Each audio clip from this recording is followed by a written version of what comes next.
Mirë se ardhjen në hapësirën informative Newsline. Unë jam Kassandra Pali dhe së bashku do t'jemi në minutat në vijim. Nuk do t'ketë përsëritje të zgjedhjeve në Lezhë. Kolegji zgjedhor ka rrëzuar kërkesën e Partisë Demokratike për pavlefshmëri të zgjedhjeve në këtë qark, duke e cilësuar si të pabazuar në prova. Në kolegjin zgjedhor ndodhet kolegja Greta Bullari.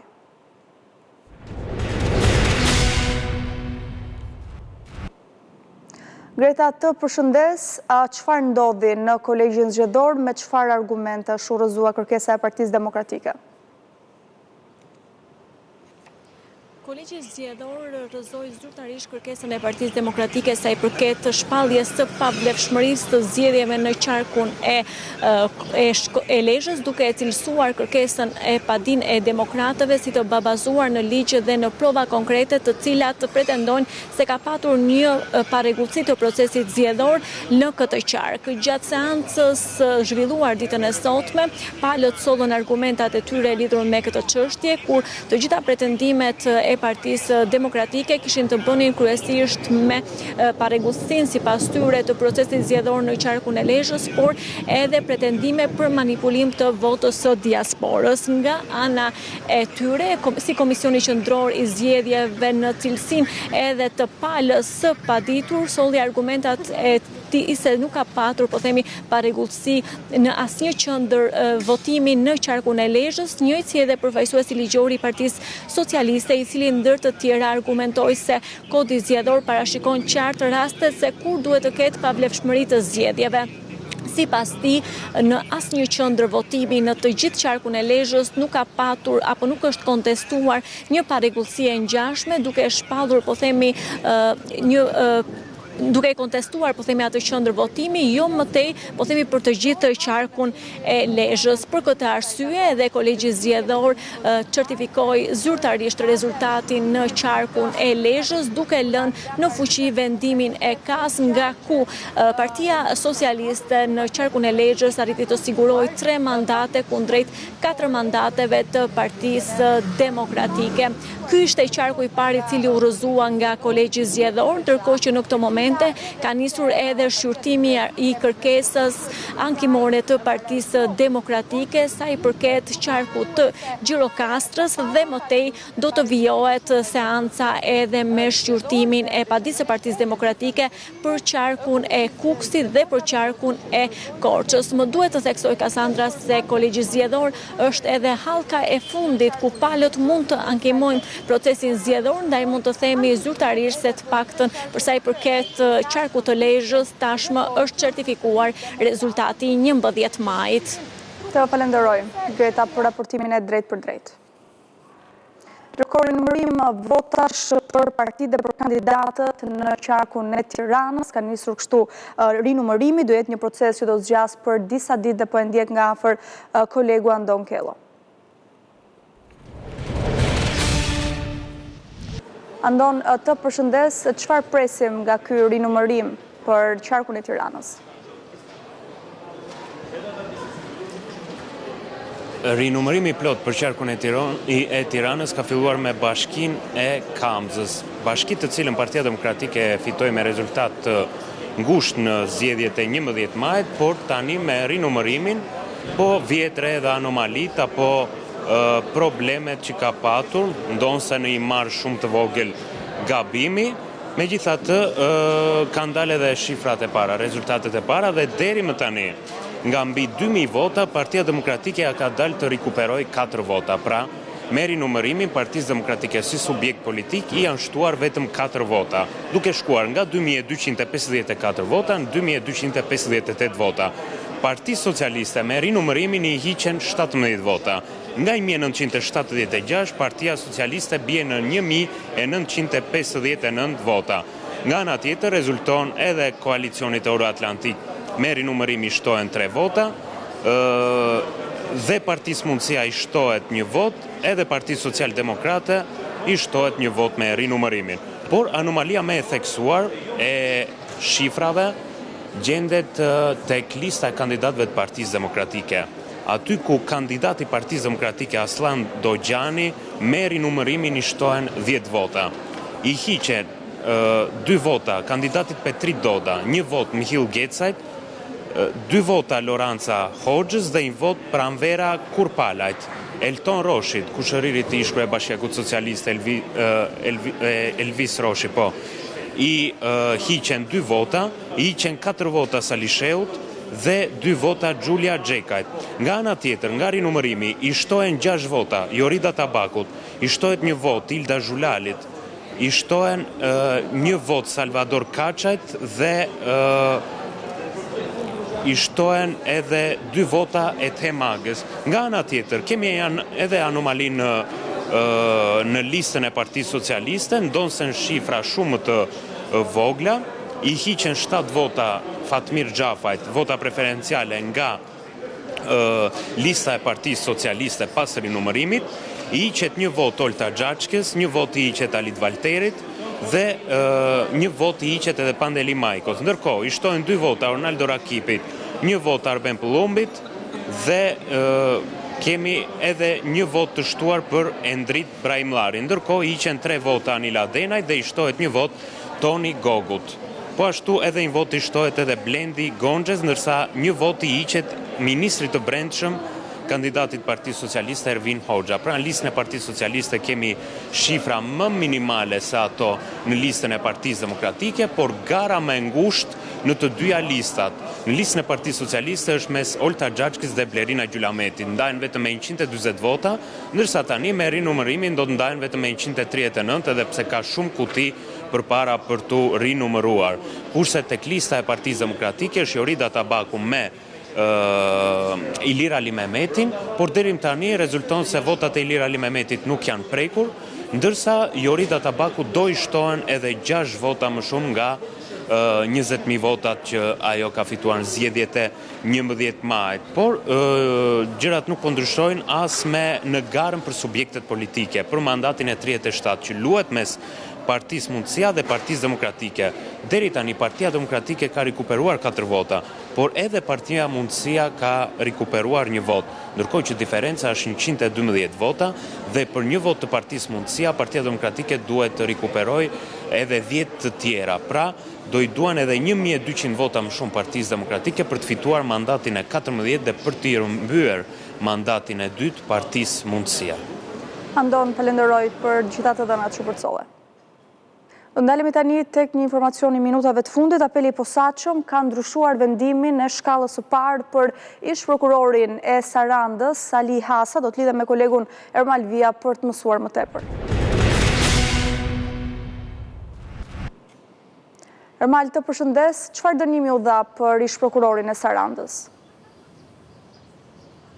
Atëherë Kassandra, gjykata e apelit ka lënë në fuqi vendimin e shkallës së parë që ka dënuar ish prokurorin e Sarandës për akuzën e korrupsionit me 2 vite 4 muaj burg. Por të vetmi ndryshim nga shkalla e parë në apel, apeli ka vendosur që dënimin me burg t'i konvertohet në shërbim prove, pra shkalla e parë ka vendosur që dënimi me burg t'i konvertohet në shërbim prove, por ndryshe ka menduar apeli duke hequr shërbimin e provës, pasi fillimisht shkalla e parë dënimi me 2 vite 4 muaj burg ja konvertoi në 4 vite shërbim prove ish prokurorit Hasa, që gjatë kësaj periudhe të mos ushtronte asnjë, mos ndikonte në asnjë, po themi, mos shoqërohej me asnjë person që ka kryer vepra penale dhe të mos shoqërohej me persona të tillë.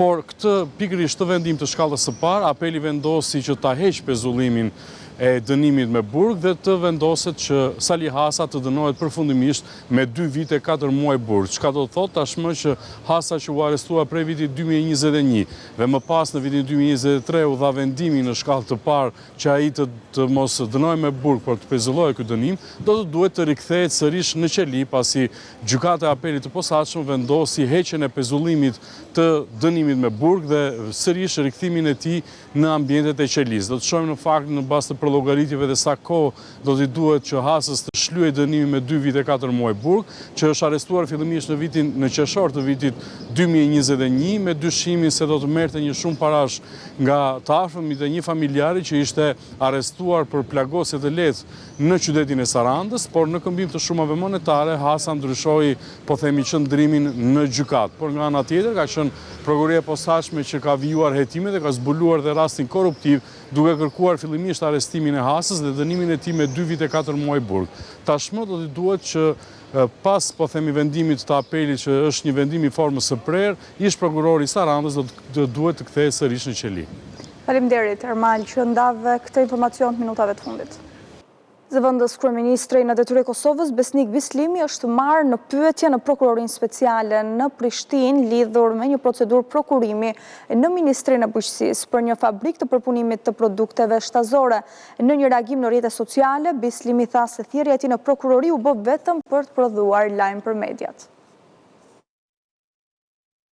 Zëvendës kryeministri në detyrë Besnik Bislimi është paraqitur në prokurorinë speciale në Kosovë këtë të mërkurë për të marrë në pyetje lidhur me hetimet rreth dhënies me qerat fabrikës për përpunimin e 9 produkteve shtazore nga Ministria e Bujqësisë.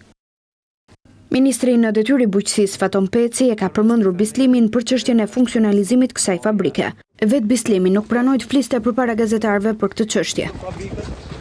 Por zgjodhi të reagojë përmes një postimi në Facebook ku thotë se qëllimi i kësaj ftese nga prokuroria ka qenë vetëm të prodhojë lajm mediatik për ta nxjerrë kryenegociatorin e Kosovës si të akuzuar, duke mbajtur të njëjtin qëndrim si ai i shefit të tij Albin Kurti. Nisur nga fakti se hyrja e ndërtesës ku mbajt intervista ishte vërshuar nga portalet, gjë që nuk ndodh me raste të tjera kur ftohen dëshmitarët, dhe nga përvoja e nxjerrjes në media të lajmit për intervistim saktësisht kur po zhvillohej takimi trilateral i dialogut në Bruksel, deli pashmangshëm përfundimi se qëllimi parësor i kësaj interviste ka qenë prodhimi i lajmit mediatik. Në fund të majit, prokuroria speciale urdhëroi mbastisjen e 4 vendodhje të ndryshme në Prishtinë e Ferizaj, lidhur me dyshimet për keqpërdorim të kontratës për dhënien me qera të këtij impjanti. Ministri Peci u pyet në prokurori, pas tij edhe kryeshefi i Agjencisë së Ushqimit dhe Veterinarisë Bekim Hoxha. Ata publikisht deklaruan se kanë vepruar në interes të qytetarëve, edhe pse në thelb të kësaj çështje është korrupsioni. Një ditë pas kryerjes së mbastisjeve në Ministrinë e Bujqësisë, opozita në Kosovë e akuzoi ministrin e Kurtit Faton Peci se pa ankand publik i ka dhënë me qera pronën për fabrikën përmbajtjes shtazore, një kompani për 20 vjet, duke shkelur kështu ligjin për pronën publike që lejon të jepen me qera vetëm përmes ankandit publik dhe jo më shumë se 15 vjet këto godina, përveç në rastet kur merret vendimi në Kuvendin e Kosovës. Besnik Bislimi është një emër më shumë në listën e gjatë ministrave të Albin Kurtit që kanë llogarit hapura me drejtësinë.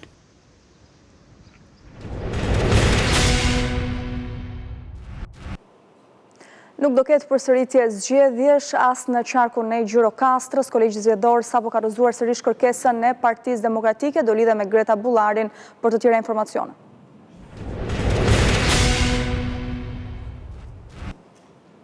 Greta, jemi sërish së bashku, kolegji zgjedhor ka rrëzuar sërish Partinë Demokratike edhe për qarkun e Gjirokastrës, apo jo, çfarë ndodhi? Po Kassandra, me të njëjtin argument si edhe në qarkun e Lezhës, pasi kërkesa e Partisë Demokratike sipas trupës gjyqësore është e babazuar në ligj dhe në prova, ndaj nuk do të ketë përsëritje të zgjedhjeve në qarkun e Gjirokastrës. Kjo pasi referuar provave të depozituara nga palët, përfshir, po themi, palën paditëse të Partisë Demokratike, po ashtu edhe palën e paditur që është Komisioni Qendror i Zgjedhjeve, nuk ka asnjë provë e cila fakton që në të paktën një qendër votimi në qarkun e Gjirokastrës të ketë patur parregullsi apo të ketë patur prova për sa i përket pretendimeve të Partisë Demokratike për parregullsi të procesit zgjedhor në këtë qark. Për këtë arsye, Gjirokastra është edhe qarku i dytë në të cilën është vulosur përfundimisht rezultati 11 maj, duke lënë në fuqi vendimin e Komisionit të Ankimeve dhe Sanksioneve, dhe nga ku Partia Socialiste në Gjirokastër ka siguruar 3 mandate, ndërkohë që Partia Demokratike vetëm 1 mandat. Ndërkohë që Kassandra tashmë do të vijojë edhe shqyrtimi për 2 qarqet e tjera, bëhet fjalë për qarkun e Kuksit dhe qarkun e Korçës. Dhe do pritet të shohim se si do jetë edhe ky vendim se i takon këtyre 2 kërkesave për Korçën dhe Kuksin. Faleminderit Greta Bullari që ndave këtë informacion të minutave të fundit. Do kemi një shkëputje të shkurtër dhe do rikthehemi sërish me Newsline.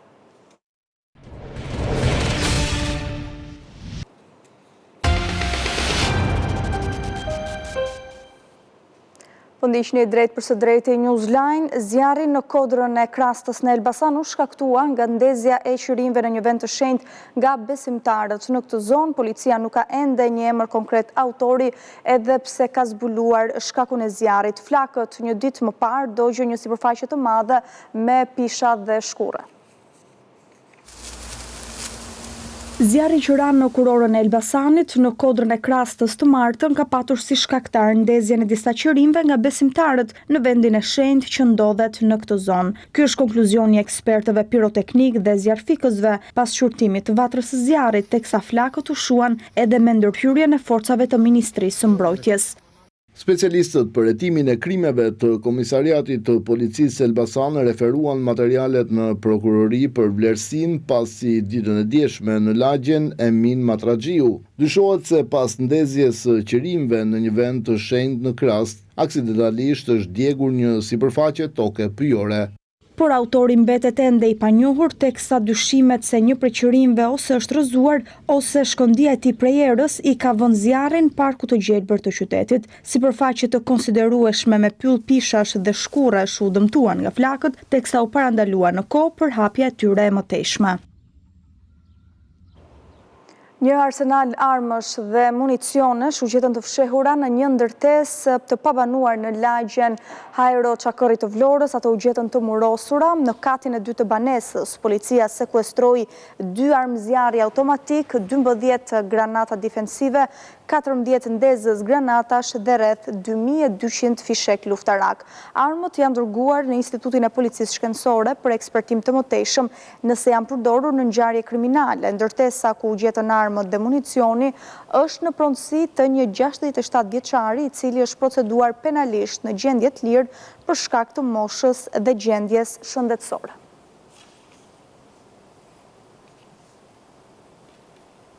Një 27 vjeçar në Pogradec i dënuar për vrasjen e bashkëmoshatarit të tij në 2016 është arrestuar sërish nga uniformat blu një vit pas lirimit nga burgu. Fabian Muçollari u prangos pasi policia kishte informacion se posedonte armëzjarri dhe shpërndante lëndë narkotika. Një 27 vjeçari i dënuar për vrasjen e bashkëmoshatarit të tij Fabio Hila në shtator të vitit 2016 është arrestuar sërish nga uniformat blu për disa vepra penale. Fabian Muçollari, me precedent kriminal dhe i konsideruar me rrezikshmëri të lartë shoqërore, u arrestua pasi blut u vendosën në ndjekje të tij pas informacioneve se posedonte armëzjarri dhe shpërndante lëndë narkotike në qytetin e Pogradecit. Gjatë kontrollit fizik të automjetit dhe të banesës në lagjen numër 1, Fabian Muçollarit u gjetën në një çantë krahu një shufër metalike me mbishkrimin policia, 2 armëzjarri pistolet, një silenciator, 3 krahëra, një shkop metalik, një pako me lëndë narkotike, kokainë, 5 aparate celular, 2 karta banke, një pasaport biometrike dhe një shumë parash në lek, euro dhe dollar australian. I riu vrau bashkëmoshatarin e tij me breshëri Kallashnikovi për shkak të një vajze. Në 2017 Muçollari u dënua nga gjykata e Korçës me 12 vite burg. Prokuroria kishte kërkuar 24 vite burg për 3 akuza, por nga aplikimi i gjykimit të shkurtuar ai përfitoi uljen e 1/3 së dënimit. 27 vjeçari kishte dalë nga burgu në qershor të vitit të kaluar. Kontrollet të rrepta për mjetet lundruese në Bregdet, Ministri e Turizmit Mirela Kumbaro tha se siguria në plazhe mbetet një sfidë, ndërsa nuk përmendi edhe aksionin për të mos lejuar ndotjen e Bregdetit si edhe kontrollet për zaptimin e plazheve publike. Më shumë kontrolle për mjetet lundruese përgjatë Bregdetit. Ky paralajmërim erdhi nga Ministria e Turizmit Mirela Kumbaro nga Durrësi pas disa incidenteve të shënuara ditët e fundit në Bregdetin shqiptar. Kumbaro tha se duhet të zbatohet vendosja e bovave, të cilat përcaktojnë se deri ku mund të notohet nga qytetarët, ndërsa theksoi se nuk do të tolerohet asnjë skaf apo jet ski pa leje. Bregdeti Adriatik paka shumë gënjen sepse duke qenë se është i cekët, shkojnë shumë më thellë se sa çmunden pushues të cilët nuk dinot dhe në një moment të caktuar ju ndodh një fatkeqësi. Prandaj gjithë vëzhgimi me mjetet e policisë kufitare është i domosdoshëm dhe është e vetmja mënyrë për të shpëtuar jetë edhe kur ndodhin jo thjesht përmbytje, nuk na ka ndodhur përmbytje, po që mund të ndodhi një arrest kardiak ose gjëra të kësaj natyre. dhe sidomos kontrollin e mjeteve të paligjshme të turizmit detar, që janë skafet, janë ato jet skit, të cilat praktikisht do duhet të jenë në kontrollin tuaj të përhershëm për të parandaluar. Çdo mjet i paligjshëm mund të bëhet nesër shkaktar për një fatalitet të cilët duhet ta parandalojnë. Ministria e Turizmit paralajmëroi ndër të tjera edhe bizneset që ndotin Bregdetin se do të përballen me penalitete të rënda. Monitorojmë 24 orë territorin, jo më larg se dje kemi kaluar dhe kemi evidentuar duke evaduar pirgje të mëdha, plera shtedhura nga bizneset. Nuk shkojnë qytetarët deri në mes të pyllit për të hedhur një sasi gjigande plerash, ishin plera biznesesh. Vjen shumë keq, po toleranca do jetë zero, policia e shtetit do të jetë në mbështetje tonë, policia bashkiake është në aksion. Një tjetër sfidë për bashkitë bregdetare gjatë këtij viti është edhe zbatimi i hapësirave publike për plazhe. Ishte gjithçka përgatitur për Newsline, të tjera zhvillime mund të ndiqni në faqen zyrtare abcnews.al, ABC News e ndiqni edhe në radio në frekuencën 105 FM. Në orën 14 do të jeni me Genta Dobron me Mani Report, në bashkë ndajmë këtu.